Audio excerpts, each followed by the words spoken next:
House, the podcast where we talk about movies, TV shows, and video games because, hey, where we want to talk about is on the house.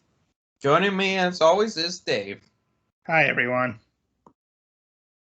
And Dave, I don't know about you, but what do you say we talk about, I don't know, some kind of Suicide Squad?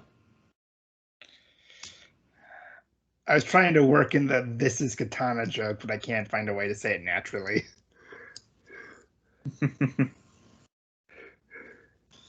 Yes, folks, for those of you who aren't aware, there's been a reboot, sequel kind of thing. I don't know how you'd classify this exactly.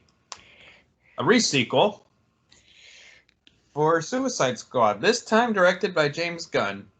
And there was no behind-the-scenes drama that caused him to make this film in the first place.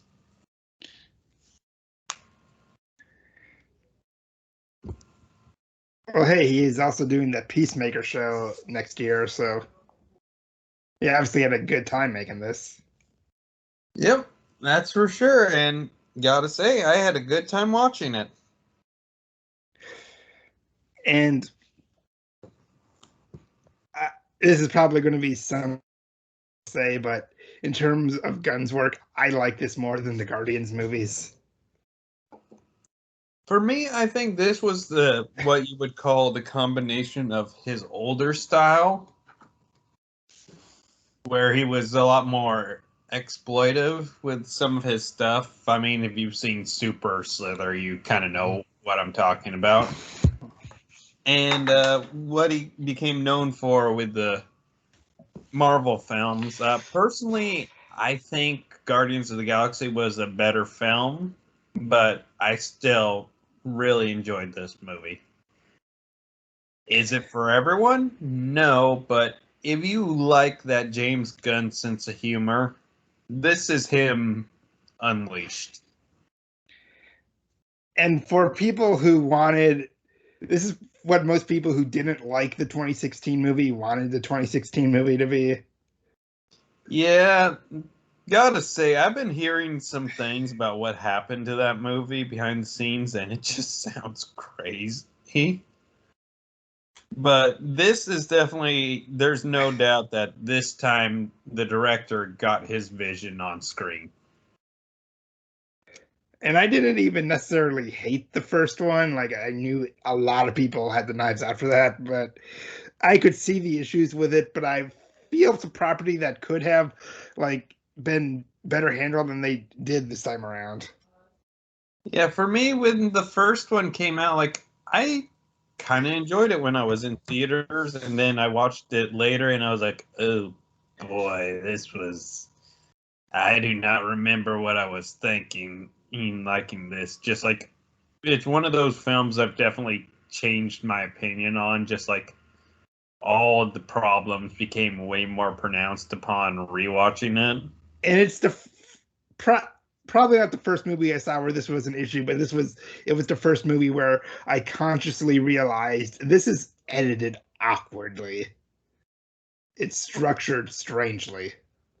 Yeah, I mean, you brought up the Katana moment. Like, they had filmed a big introduction to her, and instead they were like, well, crap, we can't just cut her out of the film. This is Katana! Her sword traps the souls of its victims. Its victims, however clunky a dialogue that was.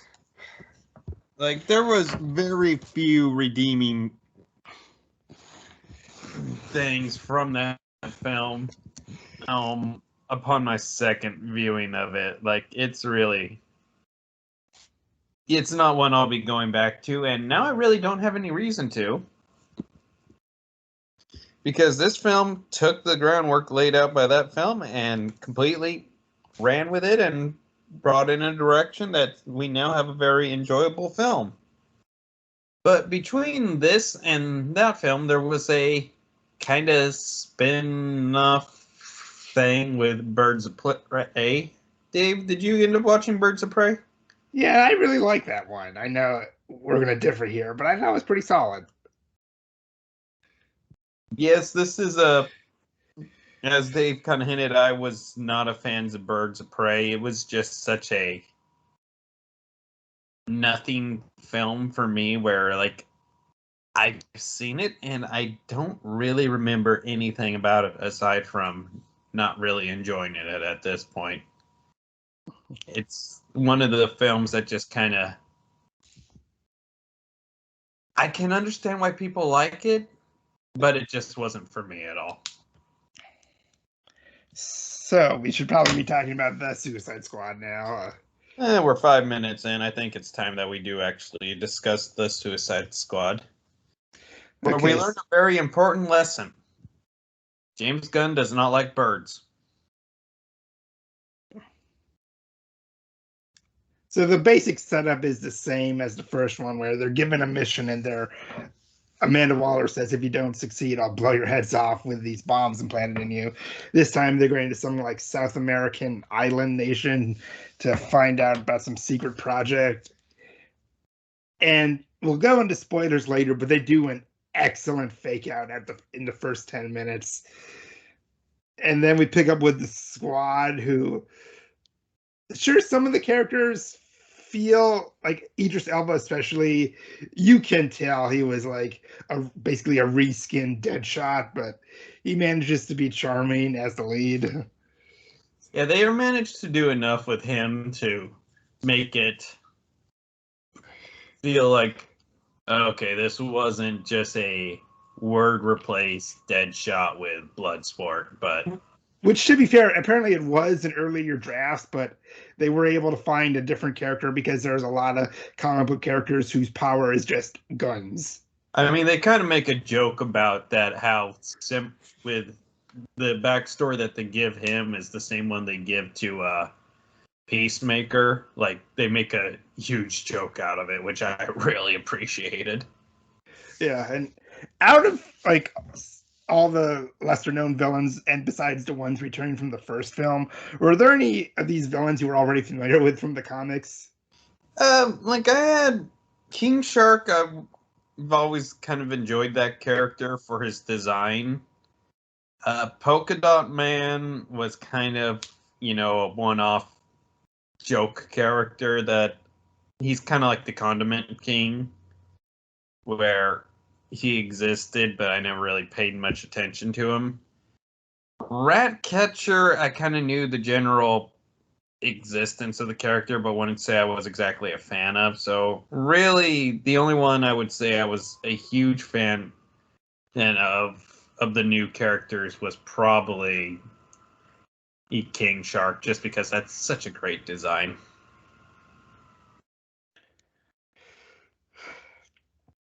I was I wasn't familiar with any of the new squad members either in Team A or Team B, but they did leave an impression on me. The characterizations handled much better than the first film, and honestly, right in advance, my favorite was Ratcatcher. Oh yeah, I gotta say, like, there's a brief cameo appearance by the Batman villain Calendar Man. Like, it's a blink and you miss it cameo, but like when I saw that, I was like, oh boy, they're breaking down the obscure characters with this one. But yeah, they make you legitimately care about some of these characters. I had the feeling like when they first announced the cast 2 years ago, like even before they were explicitly saying this in interviews, like I knew she was going to be the heart of the movie. Like, even though I wasn't familiar with the comics Ratcatcher, the fact they were making her be like a slightly younger woman, I just felt they were going to go the direction with her that they did. And I think this is the actress's first English language movie. She was actually like the dub voice of Spider Gwen into like Portuguese Spider Verse dub, but she's really the breakout star here. Oh yeah, definitely. I mean, I have her filmography pulled up, and yeah, aside from Portuguese dub of Spider Gwen, there's nothing here I recognize. Yeah, and actually, Polka Dot Man has been in some. Uh, he's in the Ant Man movies as like one of Scott's friends in that little gang. I thought I recognized him from somewhere. Mm-hmm. He also has a brief cameo in the Angry Video Game Nerd movie. Mm-hmm. And he's actually a voice in the Batman Long Halloween movies that just came out. Where he actually voiced Calendar Man, of all people. Huh. Isn't it ironic? It's like rain on your wedding day. And actually, further looking, he is also in the Gotham and Flash TV show. Oh, and Twin Peaks, so there we go. I will say, of the two blockbusters this summer that had John Cena in it, like, I actually thought in Fast 9, he was rather dull in that, so I was pleasantly surprised by him in this. You know, I still haven't seen Fast 9, so I can't really comment on that. That was like, for me, that was kind of one of those, and I'll get to it, and I don't know, going so long without movie theaters kind of made me more picky about which ones I see, just plus with what my work schedule's been, like, I don't have the time to go see films like I used to, you know? Yeah. I mean, like, especially with the Delta variant now, like, the only films for the remainder of the year that I might see in theaters are Candyman and Halloween. The rest I'll just wait for streaming or home media. That's fair. But no, John Cena was great in this. I wouldn't say he was my favorite character or anything, but I'll be curious to see what they do with the spin-off TV show they're doing with him. And he has a lot of range in this. So he's like funny, sometimes a badass, and we'll go into this in spoilers, but he manages to have like a darker turn to the character that I didn't see coming. Yeah, it's like there were some of the twists in this film where I kind of predicted they're going to do this. But with his kind of heel turn at one point, it was kind of like, oh, I see they're going there. Well played. So should we talk about like the whole fake out in the first 15 minutes? You know, want to just head into spoiler section at this point? Yeah, I mean, like It's for these kind kind of movies, spoilers are the funnest thing to talk about anyway. So, folks, it's been on HBO Max for a little while. Odds are, well, honestly, based on the box office, you may not have seen it, but if you're into R-rated superhero films, I think this is definitely one worth checking out. For me, it was more entertaining than the Deadpool films, so take that as you will.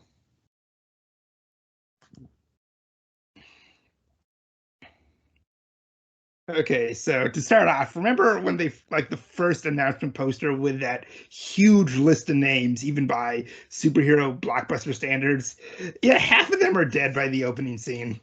Yeah, when they announced the original character list, I was like, okay, they're gonna do a huge fake out where they kill off half these characters like 20 minutes in, you know? Just kind of knowing James Gunn's sense of humor and how these films work, I kind of knew that would happen.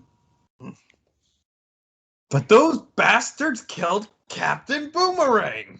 He was the one thing that I legitimately loved about the original film, and they killed him. I mean, do you realize how shocking it is to say Jai Courtney was a positive in anything?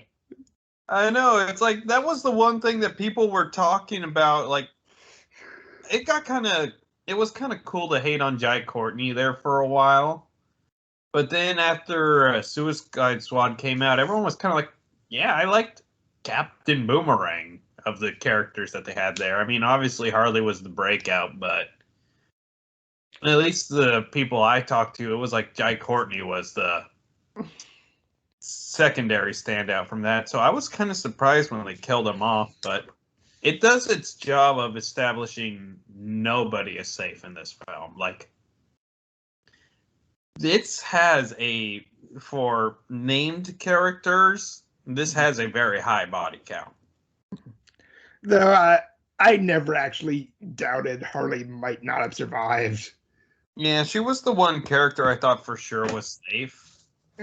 just because she has main character shield on her. So is there, besides Boomerang, was there anyone from that first team you wish could have been a main character for the whole movie? Or Honestly, of the remaining characters that they had there, it was kind of like, I mean, I like Nathan Fillion, so I would have liked to see him in more of the film, but it's like his character is kind of like a joke character to begin with. So I can't say I would have wanted to see him for a long part of the show. I mean, which one? I didn't catch who you said. the detachable kid. All right. Now, it would have been really funny if they just made the main antagonist of this be Pete Davidson. Yeah, it's like, I know there's a huge hatred for him. I honestly don't follow SNL that closely anymore, so I haven't really. I'm just kind of in ignorance of what the whole thing is with him, and honestly, I don't care to look it up. But when I saw how they killed him off, I was kind of like, oh, that's gonna make some people happy right there. So, I like the bit where Bloodsport and Peacemaker have basically a dick measuring contest with how they kill these people, and it turns out the people they killed were their allies. Yeah, as soon as they did that reveal, I let off one of the hardest laughs that was probably my favorite joke of the entire show. Like I had a good laugh about that one. Even though given the amount of noise that they were making when they were killing off each other. Yeah, these guys wouldn't have lasted all that long anyways as guerrilla fighters, but hey, great setup and execution of the whole thing. Mm-hmm. Yeah.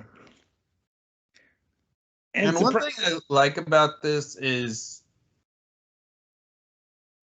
very much the theme of the Guardians of the Galaxy is like found family. And it's like, this isn't really and they definitely tried ripping that off in the original Suicide Squad. For this, I didn't get the impression that they were trying to go, no, we're family, to quote Don Toretto. This was more of people realizing, okay, we're not as terrible as we think we are, was more of the message of the film that I kind of got out of this, you know? And I know this is where another point we'll disagree, but I think part of the reason why I like this more than the Guardians of the Galaxy is that it doesn't have anybody in the cast as punchable in the face as Chris Pratt is. But yeah, this is another thing where we disagree. I like Chris Pratt.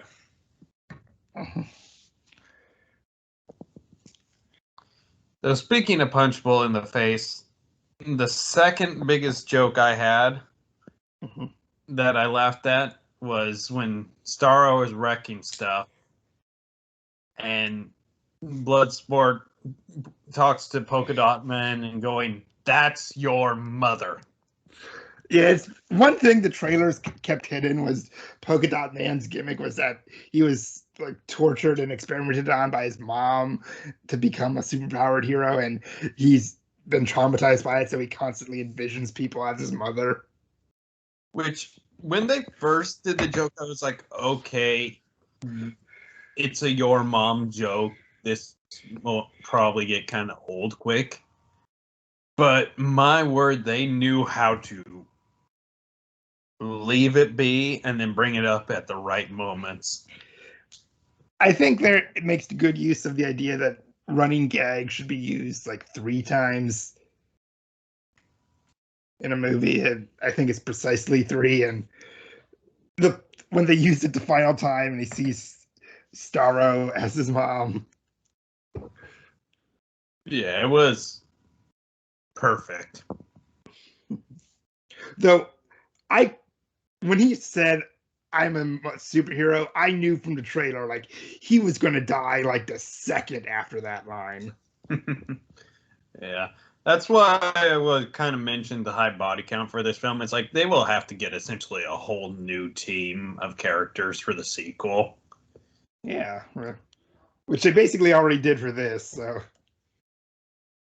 Yes, Just, but I feel like any sequel to this would be more of a direct continuation as opposed to a semi reboot, you know? I mean, they probably get Waller back for sure, and I think maybe they would just keep Harley as the constant. Yeah. Maybe have a Deadshot, Bloodsport team up, but Possibly. I don't know. It's kind of like if Will Smith doesn't come back to these roles, it's like I don't think I think Will Smith can be better used in other things, to be honest, you know? Mhm. Though I feel like the one thing the trailers probably shouldn't have given away was Starro. Yeah, I'm of two minds of it. I mean, honestly, I think the marketing kind of didn't do this film any favors. Mhm. Just kind of with how it is, it's like I don't think they did enough to say, "Oh no, this is," well, as honest trailers put it, we're sorry and we did much better this time. I saw that video. I do feel like at very least they managed to hide exactly how Starro fits into the story. Because Which like next to him, the closest of the other villains to being the main villain is like Peter Capaldi's Thinker. I mean, really, I'd kind of call him more of a side villain. It's like I'd say it was one of the dictator characters where the secondary villain, but since they're just kind of generic dictator characters, you know, they're forgettable. Mm-hmm. And props to James Gunn for making with this movie making us care about Rick Flag. I know, right? I mean, it's like I was legitimately, oh man, they killed him off. When in the first film, I was like, who cares? I mean, they when the first trailer made that joke with Peacemaker saying, I'll do anything for peace. I don't care how many men, women, and children I have to kill to get it." In the actual film, we find out that's not an exaggeration.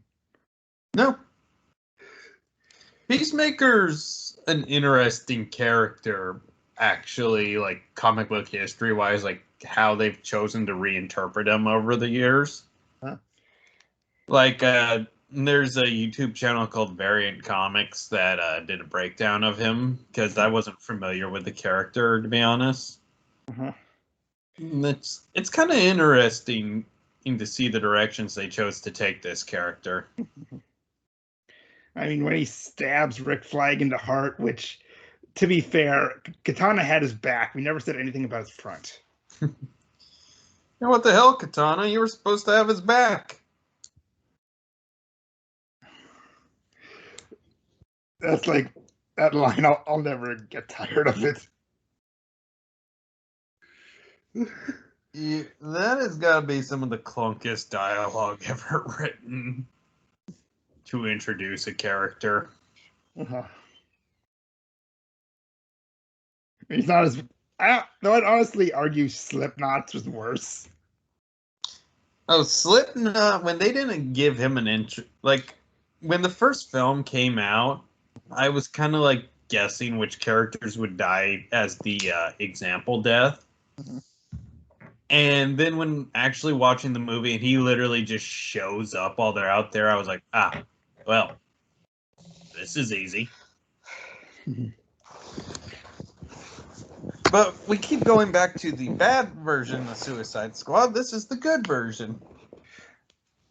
I mean, did he figure out the reveal that the mission's purpose, like they were trying to cover something up instead of like just capture something? I kind of knew there was going to be something along the lines of them wanting to keep part of the information or something, just because that's a very typical plot line. I mean, they do some good commentary about how in the past, well, not in the past, just currently even, will kind of prop up dictator governmentships and then all that stuff. So there's some good commentary here, I actually thought. And compared to the first movie, Waller gets some kind of comeuppance here. Which, that is one of my minor nitpicks I do have with the movie, where they kind of show like two of the characters being punished later on. And just with how the character Waller is set up, I was thinking, yeah, those people would be in a dumpster somewhere. I think she'll probably return in the Peacemaker show at some point. I think so too. Though, before the post-credit scene, like, did you think he was going to turn out to be alive, or do you think like the show was going to be a prequel? I was kind of like, I forgot about the show until after the credits, and I was like, wait a second, I thought he was going to be in like a spin-off show. Why would they? Oh, okay.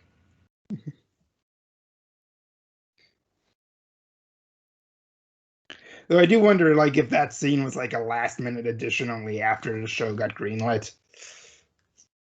Hard to say.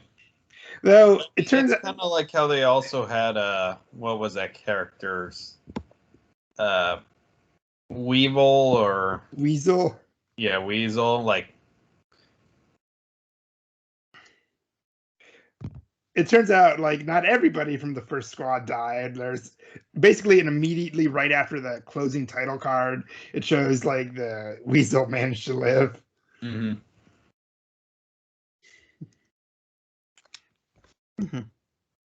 Yeah, actually, now that I think about it, both of the post-credit screens were literally, oh, this guy's still alive.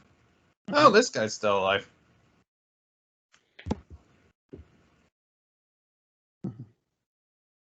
But like, since you're the comics person, what would you want out of a third movie? I don't know, to tell you the truth. It's kind of...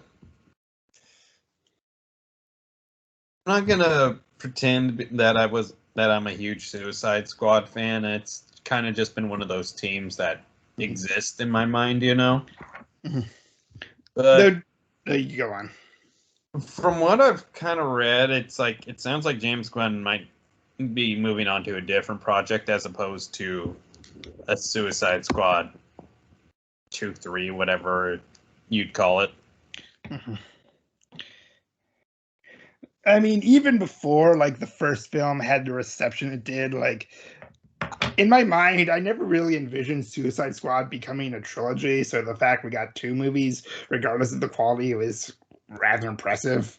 Mm-hmm. I thought even under the best circumstances, it might have been a one-off. Though, since this is probably the biggest character in more ways than one, did it bother you that they used Starro for a Suicide Squad movie, or do you have no opinion on that guy?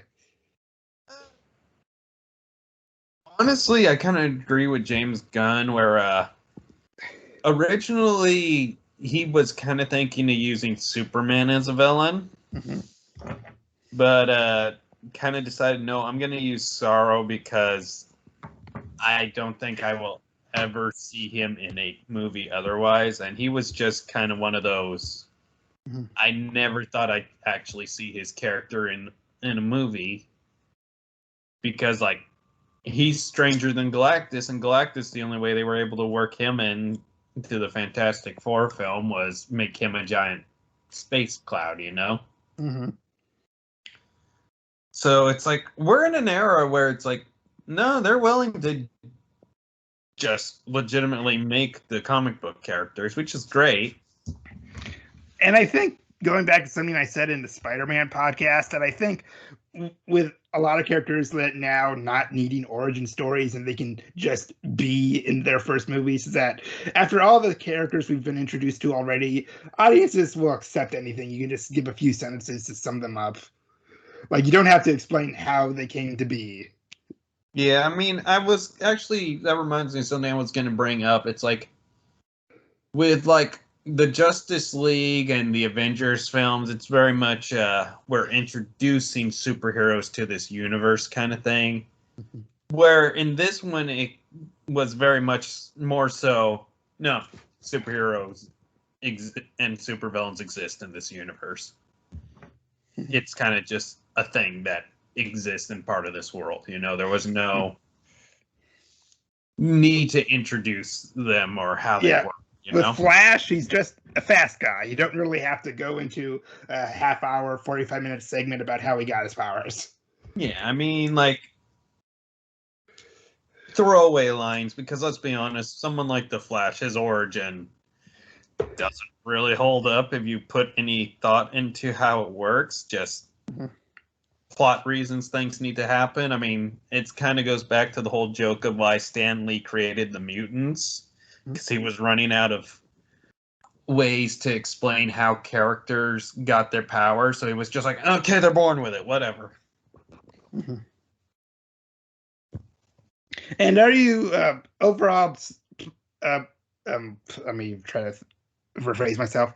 Are you happy with who ended up surviving in the end among the squad? I am still legit bummed that Captain Boomerang didn't make it. Like, I was, when they showed the beach, I was like, oh, they're going to bring back Captain Boomerang somehow. And then it ended up being Weasel. So I was kind of like, oh, really? I mean, I like that they did. He and Harley acknowledged each other. Yeah. It's like, they do manage to, like, I think James Gunn knew, okay, this is the character from the first film that kind of had a little cult fan base going here. So we need to acknowledge him. Though I did read an interview where he said there was an earlier version of the script where Ratcatcher died and Polka Dot Man lived. Though I feel the version the movie goes with Ratcatcher surviving and Polka Dot Man dying makes more sense. Yeah, it's thematically it makes more sense. I did have this thought while thinking about the movie. In hindsight, with how they defeat the villain, all they needed was Ratcatcher. Yeah. She does all the work. And I like the flashbacks to her father, who was played by Taika Waititi. Yeah, they do some great character moments with definitely the heart of the movie right there was Ratcatcher and King Shark. I freaking love King Shark. Oh my gosh, I could spend, like, I want more King Shark in whatever sequel they do. That's all I care about. Well, isn't he going to be in that Suicide Squad video game they're making? Yeah, but they're taking him in a very different direction from what I'm seeing. I hear he's a pretty big character in the Harley Quinn cartoon. Oh, yeah, he is. And I think this movie took some cues from his characterization in that. That's what I've been told. I haven't watched the Harley Quinn show because I just saw a little clip for it, and the clip I saw just kind of felt like it was being gratuitous for the sake of being gratuitous. Well, a lot of things people have said is like they would get annoyed by the first clip, but actually watching the show, it's hilarious. Like there's one moment where Harley shoots a gun at somebody, doesn't do anything, and then she reads the label. It's like, oh, it's a cancer gun. I just gave you cancer. So that's on my list of things to watch. Currently, I've been kind of binge watching Brooklyn Nine-Nine. Kind of in preps for the final season coming up. So I think after that, and I might give Harley Quinn a shot. Okay, so since we have a bunch of DC movies in production right now, and even though only one of them has a trailer, what are you most excited for out of the Batman with Robert Pattinson, Black Adam, Shazam 2, and Aquaman 2?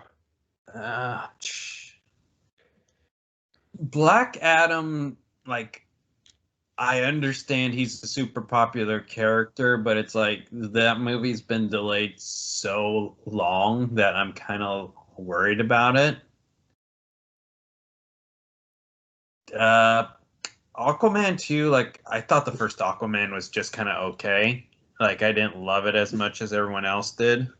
But it's the highest grossing DC movie ever. Who would have guessed? I know that shocked me. I definitely Shazam too because I thought the first Shazam like quickly went up my list of favorite superhero movies. I thought they did a great job with it. Yeah, I honestly might, depending on my taste at the time, say Shazam was my favorite superhero movie of that year. I'd have to remember what came out that year. That was Captain Marvel, Avengers Endgame, and Far From Home, and Joker. I still haven't seen Joker because just with some of my own history with mental health, I'm kind of worried about watching that one Okay. in terms of there being some triggers for me. But But somehow that made $1 billion for an R-rated movie. well, it's also the most popular supervillain, period. So I can see how it happened. It's definitely on my to-do list. I just kind of I want to be in the right mindset before I do watch it. But anyways, going back to the other ones you mentioned, I honestly keep forgetting they're doing another Batman film. Well, in wait, yeah, I also forgot to mention the Flash too. Yeah, well, honestly, I haven't been too impressed with what they've done with the Flash so far. I mean, he has better moments in the Snyder Cut, and I mean, I'll give him a chance, and it'll be good to see Michael Keaton as Batman again. Yeah, that's probably will be what ends up making me excited for that film, seeing Michael Keaton again. But it's just kind of like Flash is one of my favorite characters. Like I think next to Spider-Man and Batman, he's got the best rogue gallery. So it's like I'm sure once trailers and everything start happening, I'll become more excited for it. But it's like I just haven't been impressed by what they've done so far. But like I've made no secret of the fact that I'm not a huge Zack Snyder fan, so it might just be his take on the character that I'm not a fan of. Well, I know the Flash is being directed by the guy who made the It movies.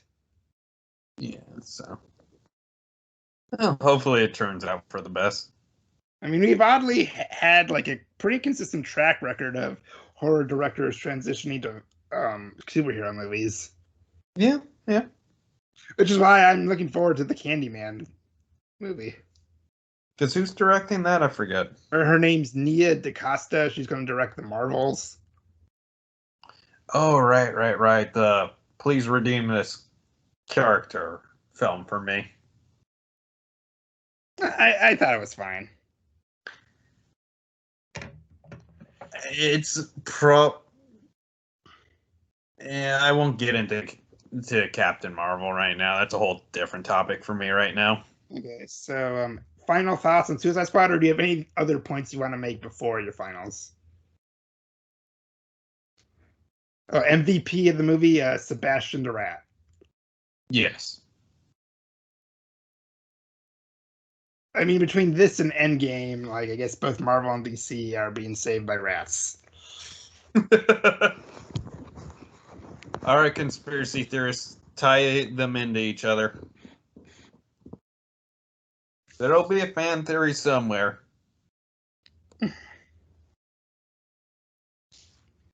Although I did like also one last thing about the rats is the reveal that Bloodsport had a fear of rats, and you're like, why did you put me on the team with the rat person?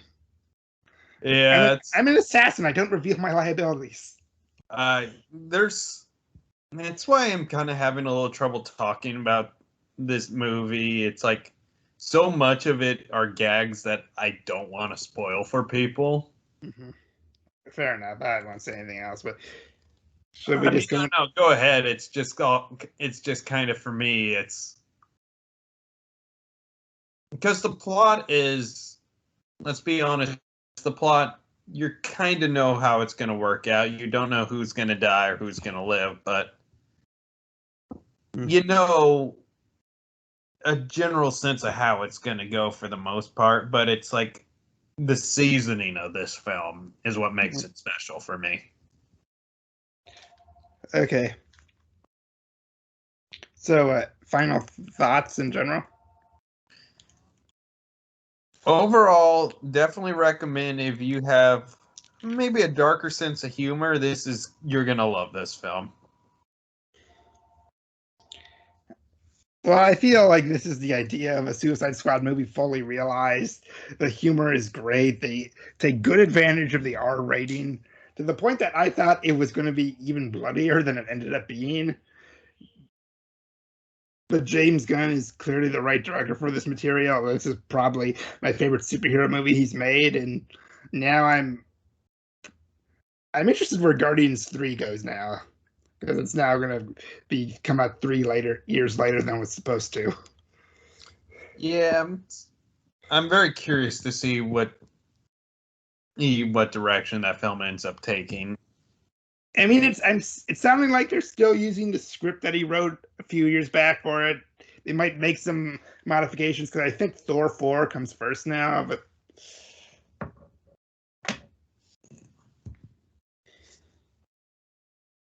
very curious to see what direction that ends up taking, even because of stuff like, he wrote it, okay, this is going prior to Thor, and then now it's after Thor, which grand scheme, he's such a talented writer that it's not a deal breaker for him. He's been on a roll for quite a while now.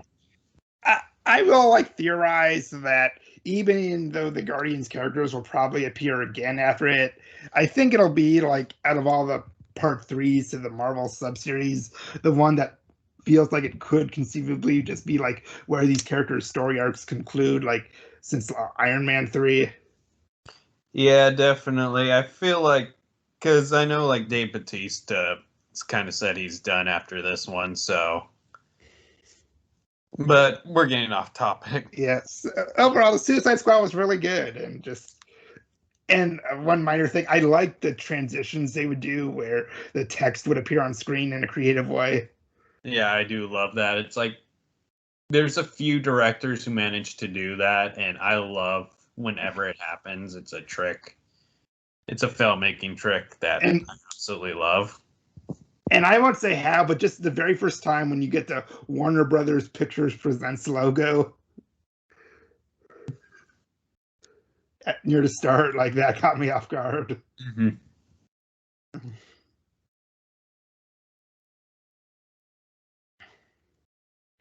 But yeah, we'd recommend checking this movie out. If you're fully vaxxed and feel safe and your area is taking the proper precautions, maybe go see in theaters, but maybe stay home and HBO Max it. That's what I did. I'm assuming what you did. Yeah, that's what I did. I ended up watching it after work one night. And then I watched some Looney Tunes, which if you have HBO account, check out the new Looney Tunes. They're doing great stuff with those. Mm-hmm.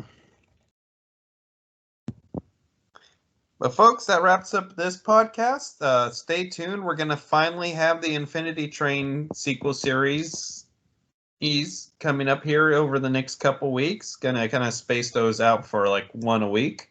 Mm-hmm. And Dave, thank you for joining me. I'm always happy to do these.